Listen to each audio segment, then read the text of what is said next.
한 주간 잘 지내셨는지요? 네. 오늘 아기들, 베이비, 너무 귀여운 아기들이 있는데요. 네. 아이들의 소리는 또 예배에서는 축복된 시간이니까 자연스럽게 들으면서 또 그렇게 했으면 좋겠습니다. 이제 2024년 달력이 딱 한 장 남았습니다. 한 장. 너무 시간이 빠르고요. 보통 12월이 되면 시간이 너무 빠르게 지나갔다는 얘기를 막 습관처럼 많이 하는데요. 올해도 그런 얘기를 할 수밖에 없을 정도로 굉장히 시간이 빨리 흐르는 것 같습니다. 남은 한 달을 서로 격려하고 사랑하고 그런 시간을 보냈으면 좋겠는데요. 그런 맥락으로 들어오시면서 보셨는지 모르겠지만 달라나마에서 후원해준 예쁜 우체통 2개가 놓여져 있습니다.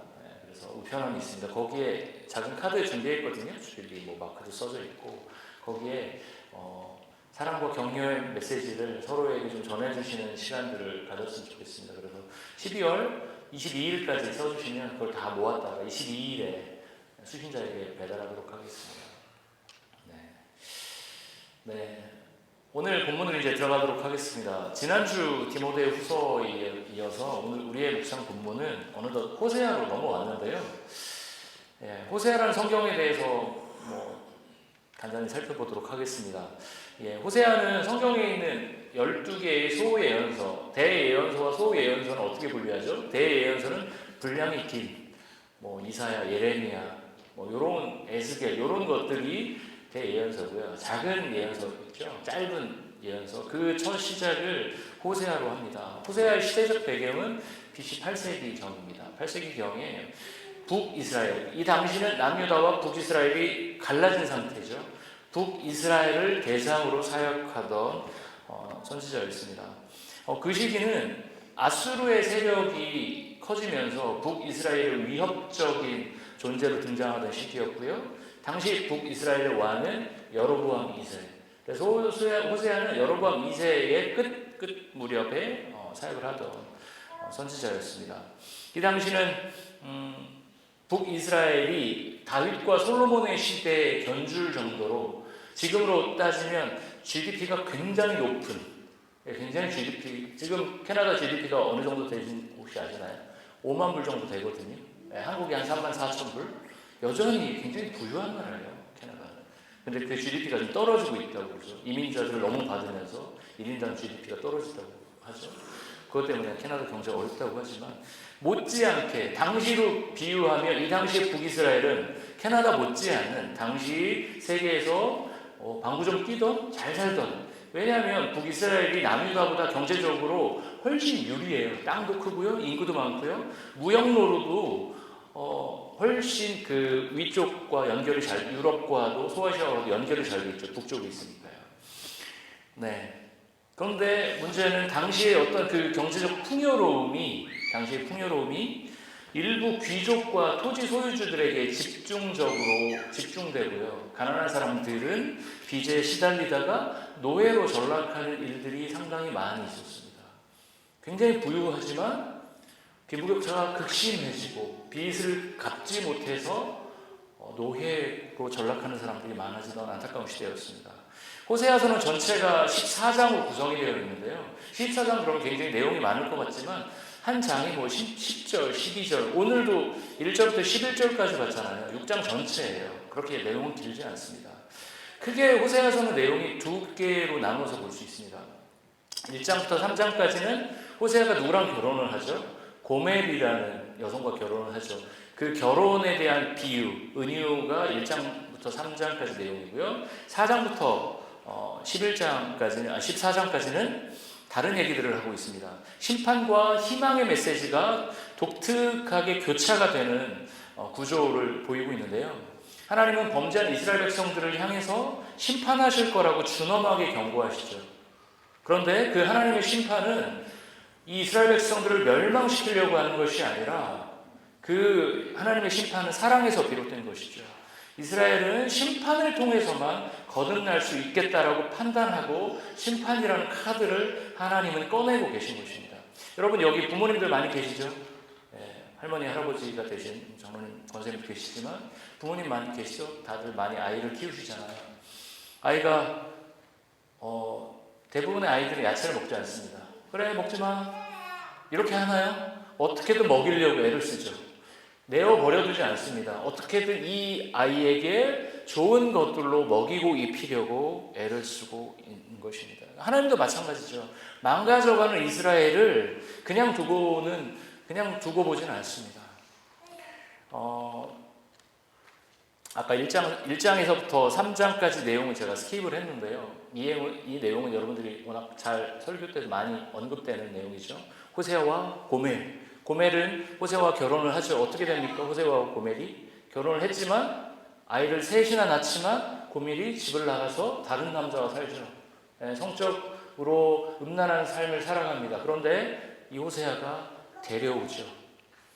이스라엘 백성이 하나님과의 언약 관계를 일방적으로 무너뜨리고 무시하고 바알이라는 애인을 향해 사랑하는 연인을 향해 떠났지만 하나님은 그 이스라엘 백성을 포기하지 않으시고 끝없는 사랑으로 이스라엘을 기다리시죠. 이게 1장에서 3장까지 내용입니다.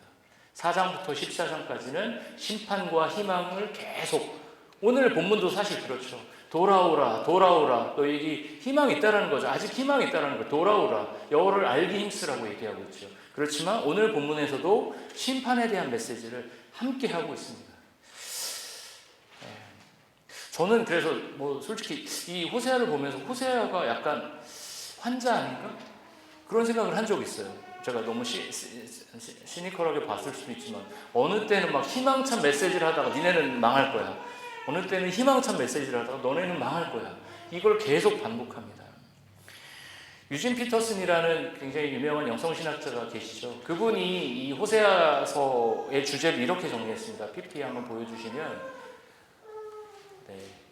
같이 읽어볼까요? 현실 위에 태산처럼 우뚝 쏟아있는 거대한 실제는 바로 하나님의 사랑이다. 태산은 중국에 있는 산이라고 하죠. 그런데 지금 태산은 우리가 볼 수 없으니 우리 옆에 태산같이 보일 수 있는 산은 어떤 산이 있을까요? 저 북쪽으로 보면 지금 안 보이겠지만 골드니어스 마운틴 굉장히 높습니다. 저거 왕복 12시간 걸리는, 저도 한 번도 못 가봤지만 내년에 꼭 여름에만 갈 수 있어요. 새벽에 출발해서 오는 거죠. 굉장히 험한 산입니다. 저 골드니어스 마운틴 하이웨이 1번 타고 가다 보면 저 산을 보면서 와 너무 아름답다, 꼭 가보고 싶다는 생각을 많이 하게 되는데요. 그 골드니어스 산이 우리 삶의 현실에서 저 태산처럼 딱 버티고 있죠. 거대한 실제로 우리에게 다가오고 있죠. 근데 유진 피터슨은 비교하기를 하나님의 사랑이라는 그 거대한 실제가 태산처럼 우리의 삶에서 지금 딱 버티고 있다는 거예요.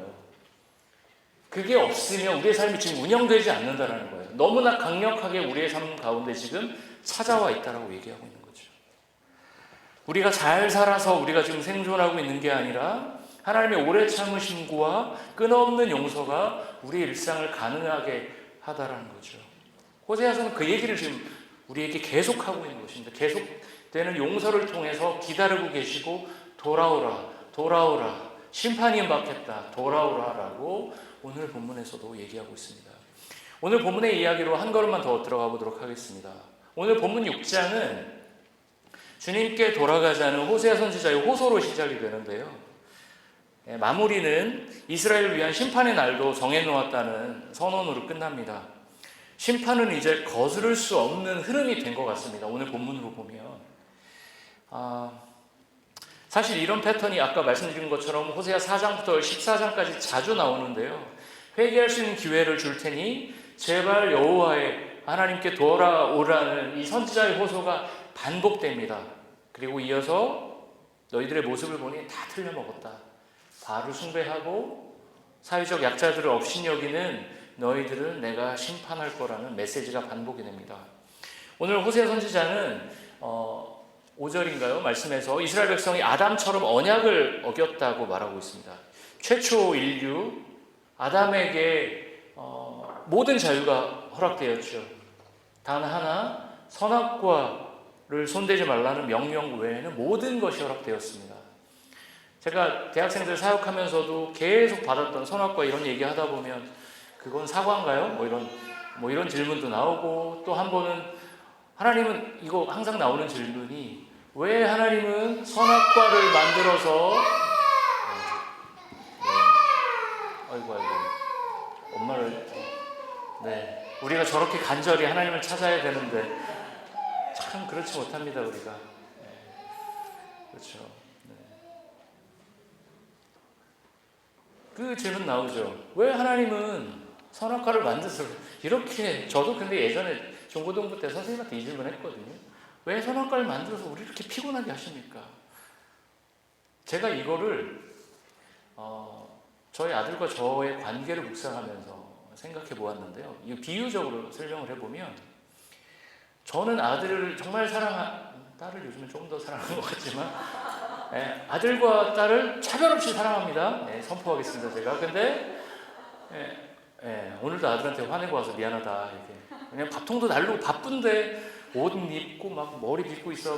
야 이러고 나왔습니다. 그런데 제가 이 선악과에 손대지 않는 것, 그거 하나가 피조물과 창조주를 경계한 구분짓는 단 하나의 조건이었습니다. 다 허락해줄게. 딱 그것만 하지 마. 왜냐하면 나는 창조주고 너는 피조물이기 때문에. 그 구분을 그 선악과로 지은 것이죠. 근데 그 하나에 있는 그 하나의 구별마저도 아담은 정면으로 도전하죠. 제가 뭐 이렇게 갖고 있는 것 중에 값 나가는 물건, 저는 막 물건에 막 소유욕이 아주 평소 없다가 한번 꽂히면 조금 있다가 훅 사라지고 이럽니다. 그렇게 그런데 그래도 제가 갖고 있는 물건 중에 그나마 제일 조금 아끼고 하는 건 요거예요. 요 맥북.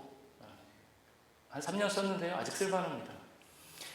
제가 원래 쓰던 맥북, 제가 설교할 때 이거 말고 은색으로 예전에 썼었죠. 지금은 이 색깔인데, 그건 어디 갔을까요?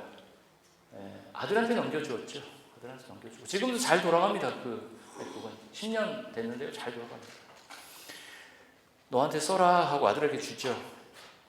그런데 집안에서 제 이 맥북은 아무도 건드리지 않죠. 뭐 별것도 없고 저한테만 의미 있는 거고 제 모든 자료가 여기 다 들어가 있으니까요.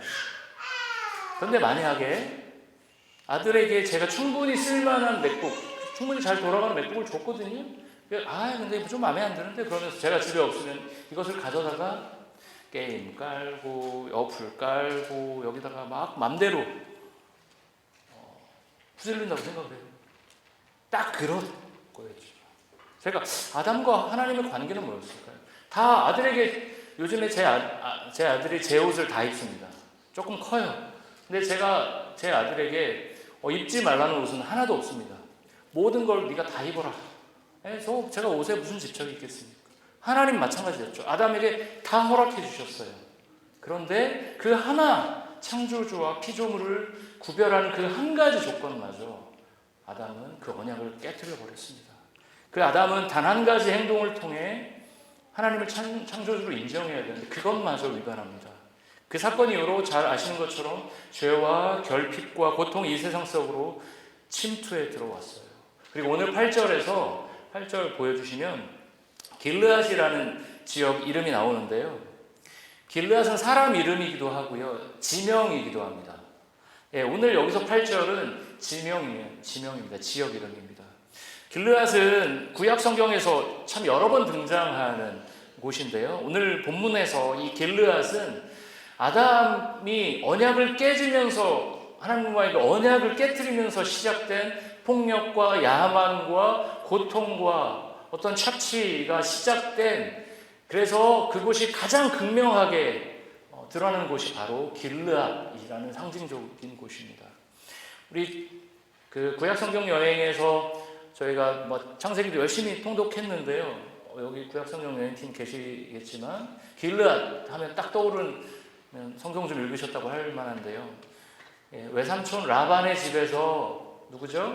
야곱이 그 양을 데리고 도망가죠. 그러다가 라반이 어떻게 합니까?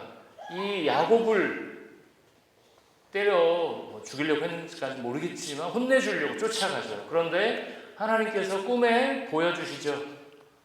라반에게 그 야곱에게 아무 말도 하지 마, 손대지 마. 그래서 어떻게 합니까? 이 길르앗에서 라반과 야곱이 화해를 하고요, 돌을 쌓고요 기념합니다. 그곳이 바로 길르앗입니다. 여기까지는 괜찮아요. 그런데 길르앗에 대한 지도를 살짝 보여주시면 제가 이미지 글씨가 조금 작나요? 저기 약간 북이스라엘이라고 써져 있는데 오른쪽 편 보면 약간 무슨 저 색깔이 무슨 색깔이죠? 옅은 갈색이라고 길르앗이라고 써져 있는 거 보이시죠? 저기 그 갈릴리 호수 바로 밑에 저기가 요단강 동편이에요. 가나안 땅이라고 할 수는 없는 곳이죠. 사실은 명백하게 얘기하면 그렇죠? 저기가 어디냐면 보이면 위에는 시리아, 옆에는 암몬, 밑에는 모압이란 이민족과 맞닿는 땅입니다. 당연히 어땠을까요? 군사적 충돌이 자주 있었던 지역입니다. 저 지역은 군사적으로 요충지예요. 저기서 밀리면 요단강을 건너서 그냥 밀리는 겁니다. 저기서 막아야 됩니다. 그래서 중요한 전투들이 많이 있었던 곳이 길르앗이었습니다. 그래서 오늘 본문에서 길르앗은 폭력배들의 성읍이고 발자국마다 핏자국이 뚜렷하다고 얘기하고 있어요. 열왕기상 15장을 보면 길르앗 시민 50명이 군대 장관 베가라는 사람을 도와서 쿠데타를 일으키는 장면이 나옵니다. 쿠데타를 통해서 이스라엘 왕 브가히야를 죽입니다. 그리고 그 길르앗이라는 땅이 오늘 폭력배들의 성읍이고 이 땅에 발자국마다 핏자국이 뚜렷하다라고 상징적으로 떠오르는 사건이 하나 있습니다. 사사기 12장을 보면 길르앗 사람들과 에브라임 사람들 간의 전투가 벌어집니다. 길르앗 사람들이 도망가는 에브라임 사람들을 학살하기 시작합니다. 그리고 무려 42,000명이나 길르앗 사람들, 므낫세 자손의 후손들이거든요. 에브라임 사람들, 북이스라엘의 중요한 지파죠. 어떤 겁니까? 동족 상잔의 비극, 마치 6.25 전쟁과 같은 일들이 벌어진 거예요. 42,000명. 사사기 12장에서 이 사건을 다루고 있습니다. 오늘 본문은 이 사사기 12장을 배경으로 해서 이 길르앗이라는 땅에 대해서 얘기하고 있습니다. 아담과 하와래요. 하나님과 아담과의 언약이 깨져서 죄와 결핍과 폭력과 고통이 우리가 살고 있는 세상 속으로 침투해 들어왔습니다. 그럼에도 불구하고 하나님은 이런 깨진 세상을 향해서도 새로운 언약, 아담 언약 이후에 새로운 언약을 또 시작하시죠. 아브라함이라는 사람을 선택하셔서 그의 후손 이스라엘 백성들을 통해 회복된 하나님 나라의 모델을 보여주셨어요. 다음 너의 후손들을 하늘의 별과 같이 바다의 모래와 같이 만들 것이다. 그리고 가나안 땅을 줄 거라고 약속하십니다. 그리고 이어서 모세를 통해 이스라엘 백성들과 맺은 그 시내산 언약을 통해서 더 구체적으로 이스라엘 백성들의 하나님이 될 거다. 여호와 그 자신이 너희의 하나님이 될 거다라고 언약을 맺고 계십니다. 레위기 26장 12절을 한번 보여주시면 나는 같이 읽어볼까요? 나는 너희 중에 행하여 너희의 하나님이 되고 너희는 내 백성이 될 것입니다. 하나님이 이 깨진 세상 속에서 이스라엘 백성들을 선택하셔서 내가 너희의 하나님이 될 것이고 너희는 내 백성이 될 거라고 말씀하십니다. 이 말씀이 구약 전체에서 계속 반복되고 있어요. 우리가 언약 그러면 어렵잖아요. 언약이 뭘까요? 다른 말로 하면 목숨을 담보로 한 약속입니다. 그 언약은 쌍방간에 지켜야 의미가 있어지는 거죠. 한 사람이 목숨을 걸고 지키는데요. 한 사람은 됐어. 이게 언약일까요? 그렇지 않습니다. 그러나 이스라엘 백성은 그 언약을 너무나 쉽게 저버리죠. 그래서 앞서 사사기 12장의 사건처럼 길르앗에서 같은 민족을 42,000명이 학살하는 그런 짓을 벌입니다. 42,000명의 학살. 상상이 되시나요? 이게 상상이 되시나요? 42,000명이 눈앞에서 죽어간다고 생각해 보십시오. 그야말로 아까 발자국마다 이 피가 맺힌다고 했잖아요. 저희 집에 펫이 딱 두 종류가 있습니다. 첫 번째 펫은 황이와 있고요. 저에게는 펫과 같이 막 웡웡 하면서 옵니다. 진짜 펫처럼 우리 펫이야 그러면 웡웡 저기서 막 강아지처럼 그러게 첫 번째 펫이고요. 두 번째 펫은 구피라는 물고기가 저희 집에 한 몇 마리 있습니다. 얼마 전에 구피 우리 집에 온 구피가 어땠을까요? 배가 이렇게 빵빵해지면서 이제 새끼를 낳을 때가 됐구나 기다리고 있었어요. 아시죠? 구피가 새끼를 낳으면 잡아먹는 거. 그래서 조그만 데 옮겨주고 잡아먹지 않도록 나름 신경을 썼는데 하루 끙끙거리는 게 보입니다. 얘도 출산의 고통을 느끼고 있구나라는 게 너무 명확하게 보였습니다. 몇 시간, 4시간, 5시간을 그런 진통을 한대요, 고피가. 근데 안타깝게도 그 다음날 그 출산을 하다 죽었습니다. 너무 안타깝습니다. 제 손가락보다 작은 물고기지만 몇 달 동안 새끼를 정들었다고 죽은 모습을 보면서 출산을 하지 못하고 죽은 거죠. 마음이 너무 아팠습니다. 그런데 42,000명이 작은 물고기 한 마리 죽는 것도 참 마음이 안 좋았는데 42,000명이 학살을 당한다는 건 어떤 의미일까요? 지옥이 따로 있을까요? 다른 어떤 게 지옥이겠습니까?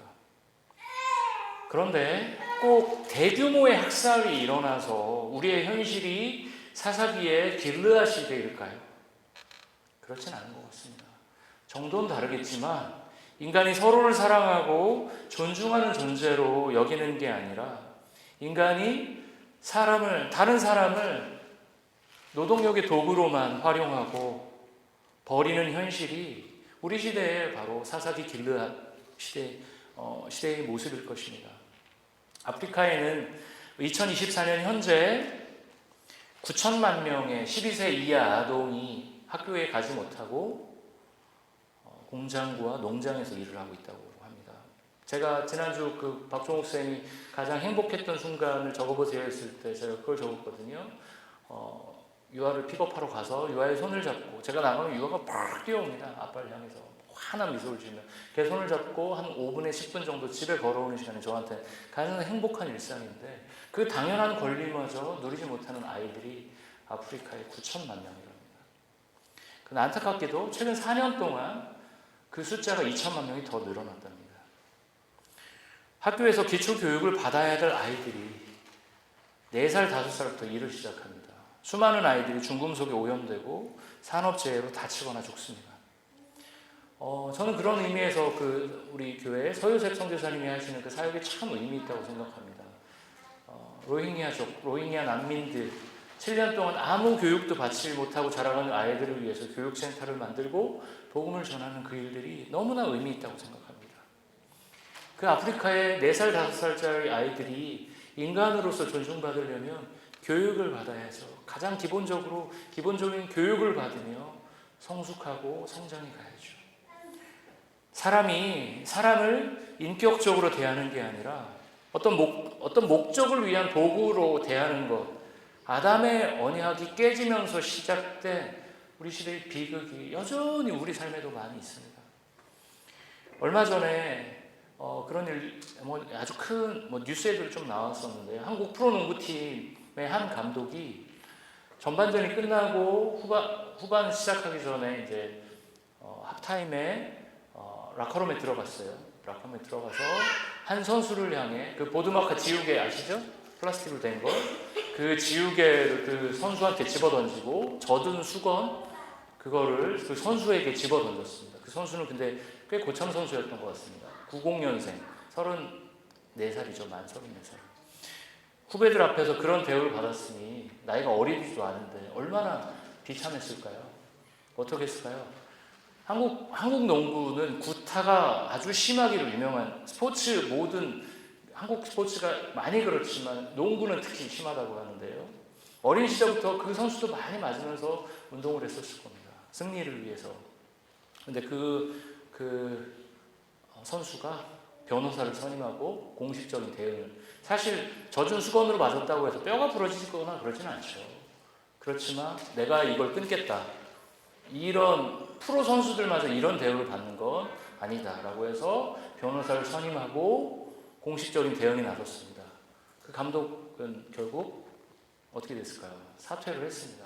사실 그 선수가 앞으로 그 소위 말하는 농구판에서 코치나 할 수 있을까요? 거의 어려울 겁니다. 그런 경우에 대부분 어떻게 되죠? 그쪽을 떠납니다. 집단으로 개인이 매장되는 경우가 참 많습니다.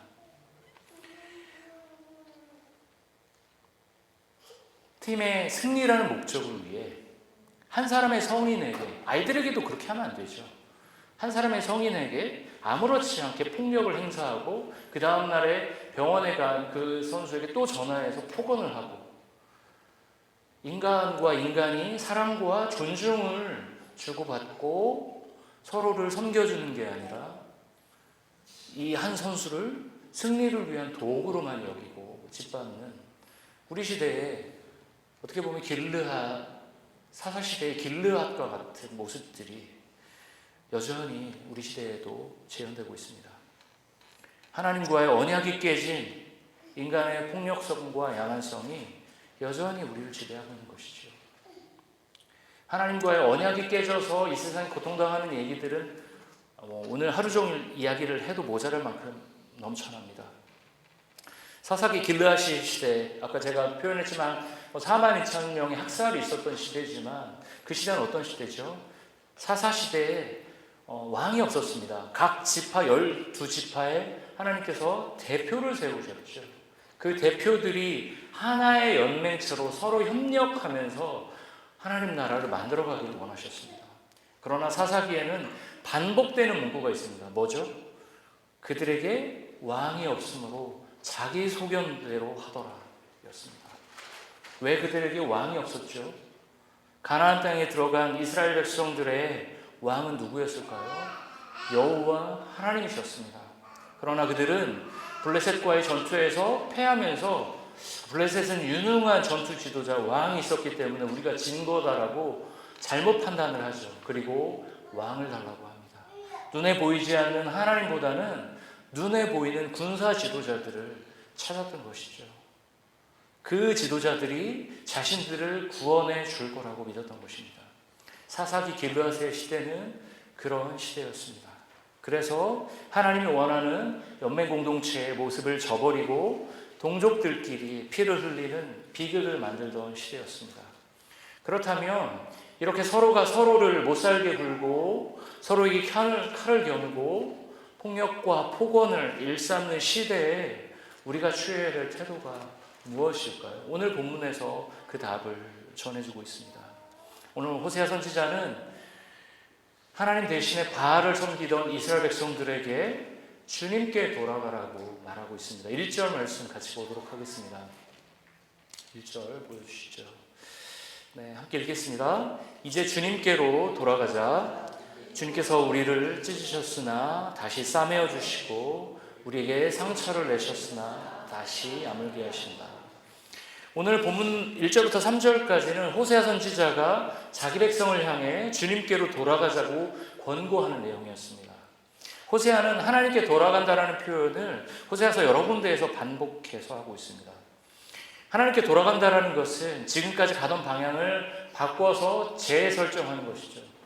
저는 구글맵을 찍고 이렇게 다니다가도 구글맵의 방향이 마음에 안 들면 이거는 넌 틀렸어 그러면서 제가 방향을 바꾸고 하거든요. 제가 구글맵이 저의 삶의 주인은 아니니까요.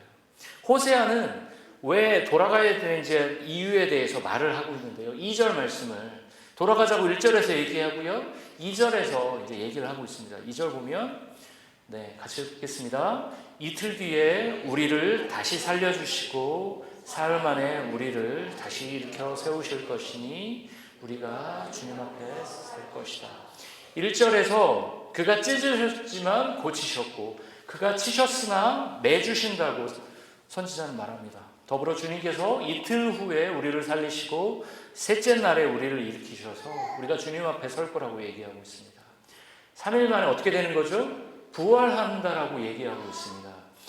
3일 만에 부활, 너무나 익숙한 개념이죠. 예수님께서 부활하시는 것에 우리는 바로 떠올릴 수 있을 겁니다. 이거 예수님께서 3일 만에 부활하신 것은 이 고대 근동의 어떤 3일이라는 의미들을 살렸기 때문에 3일 만에 부활하신 것 같은데요. 고대 근동에서 3일이라는 숫자, 죽음 이후에 3일이라는 숫자는 어떤 숫자냐면 완전히 죽었다를 의미합니다. 이게 무슨 의미냐면 여러분 그런 경우 있죠. 의학적으로 지금은 사망 선고를 누가 하죠? 의사가 합니다. 고대 근동에서는 이 사람이 죽었다가 약간 기절했거나 식물인간이거나 아니면 죽을 똥 말똥 했는데 죽었다고 생각했거나 호흡이 끊겼다고 생각했는데 살아나거나 하는 시간들이 그런 경험들이 있었던 것 같습니다. 그래서 3일이 지나서 호흡이 돌아오지 않으면 이 사람은 완전히 죽었다라고 생각을 했습니다. 그래서 예수님이 3일 후에 부활하셨다라는 것은 완전히 죽었다라고, 완전히 사망 선고, 더 이 사람은 완전히 살아날 수 없다라는 것을 강조하는 것이죠. 3절을 같이 한번 보겠습니다. 3절 보여주시면, 우리가 주님을 알자, 애써 주님을 알자. 새벽마다 여명이 오듯이 주님께서도 그처럼 어김없이 오시고, 해마다 쏟아지는 가을비처럼 오시고, 땅을 적시는 봄비처럼 오신다고 얘기하고 있어요. 1절에서는 주님께 돌아가자고 얘기하고 있고요, 3절에서는 주님을 알자라고 얘기하고 있어요. 돌이킴은 아까 말씀드린 것처럼 삶의 방향을 바꾸는 거고요, 주님을 알아가는 것은 주님에 대한 진정한 지식이 이 성장하는 게 본질적으로는 자기가 갇혀있던 자기 한계 너머의 세계로 진입하는 것을 얘기합니다. 호세아는 어떤 우상의 한계에 갇혀 하나님을 알지 못했던 그런 무지를 부서뜨리고 하나님께 돌아가자라고 지금 얘기하고 있는 것이죠. 그리고 그 이스라엘 백성들이 돌아가야 될 그 하나님이 도대체 어떤 하나님인지 계속해서 설명하고 있습니다. 3절에서 예를 들어서 설명하죠. 뭐라고 얘기하고 있죠? 새벽 여명을 예를 들고 있습니다. 새벽에 동이 트고 여명이 오듯이 우리에게 찾아오시는 분이 바로 하나님이다. 그렇게 신실하신 분이죠. 하나님은 이스라엘을 적시는 가을비처럼, 땅을 적시는 봄비처럼 오신다. 저게 지금 세 번역인데요, 아주 정확하게 표현하고 있습니다. 개역개정판에서는 가을비, 봄비라고 표현하지 않고 있는데요, 세 번역에서 정확하게 표현하고 있습니다. 여러분, 예전에 다른 목사님들이 한국에 계실 때 그런 얘기, 이스라엘의 기후에 대해 설명하면서 가을비, 봄비에 대해서 설명한 그런 설교를 들어보신 적 있으시겠지만, 잠시만 말씀드리겠습니다. 이스라엘의 기후는 밴쿠버와 굉장히 유사합니다. 비가 언제 오죠? 10월부터 4월까지만 옵니다. 그리고 그때에만 농사를 지을 수 있습니다. 여름에는 비가 오지 않기 때문에, 물이 없기 때문에 농사를 지을 수 없습니다. 네. 가을비가 내리고요, 이른 비라고도 표현하죠. 그리고 우기 내내 겨울비가 옵니다. 그리고 마지막에 늦은 비, 그게 뭐죠? 봄비가 옵니다.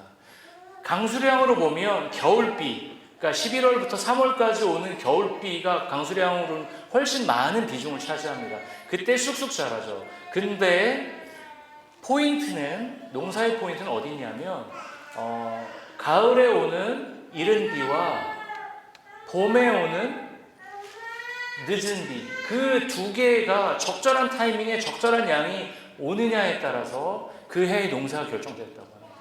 그 양은 얼마 안 됐지만 정확한 타이밍에 딱 왔을 때 그 한 해의 농사, 그래서 올 한 해를 굶느냐 배부르게 먹느냐가 저 이른 비와 늦은 비가 적절한 타이밍에 적절하게 오는 것에 따라서 결정되었다고 합니다.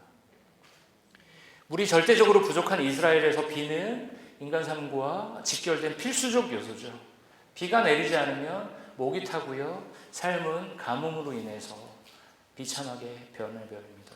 그런 점에서 하나님께서 이스라엘에게 비를 내려주신다는 것은 곧 이스라엘에게 주시는 가장 큰 은혜요, 복입니다.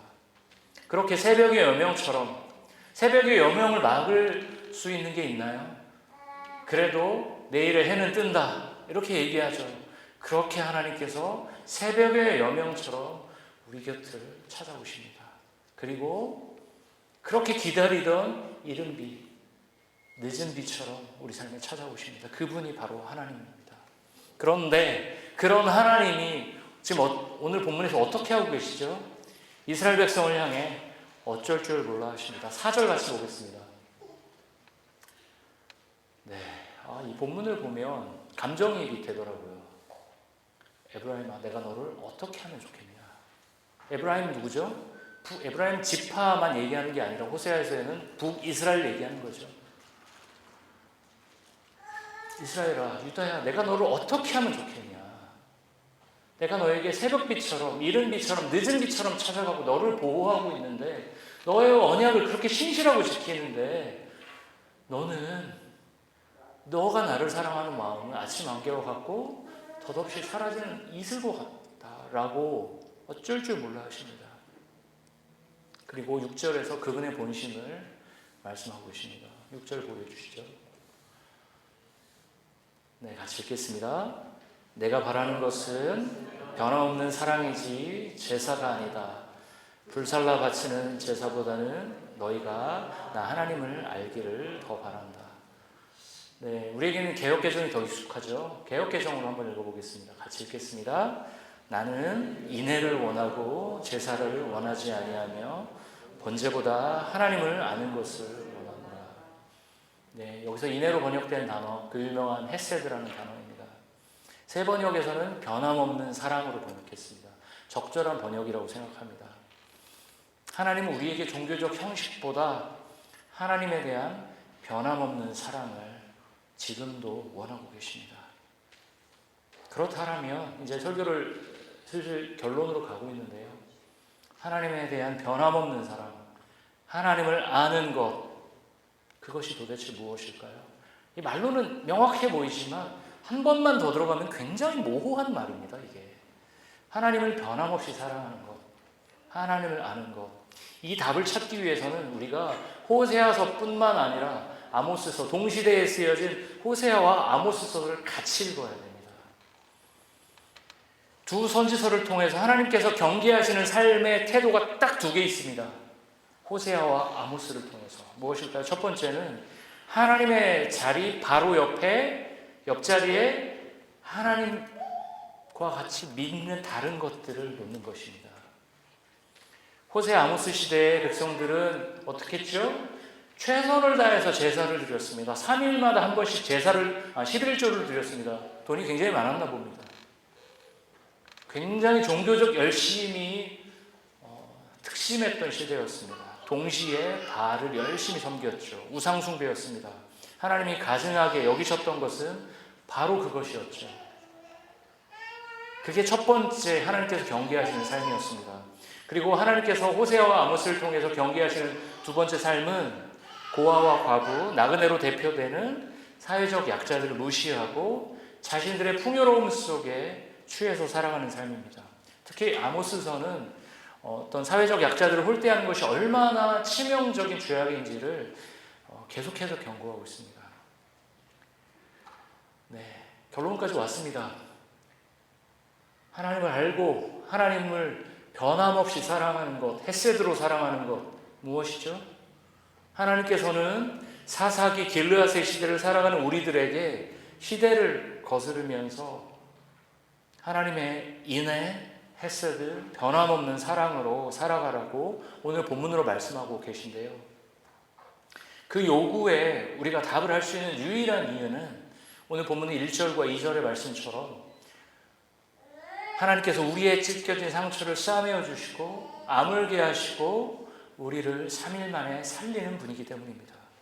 더불어 광야와 같이, 때로는 밴쿠버는 이 광야와 같이 척박하진 않지만 우리가 살아가는 삶의 형편, 치열한 삶의 형편을 생각해 보면 때로는 밴쿠버가 광야같이 느껴질 때가 참 많이 있습니다. 그 광야 같은 밴쿠버에서도 이른 비와 늦은 비로 우리와 함께 하시는 그 하나님이 우리의 하나님 때문입니다.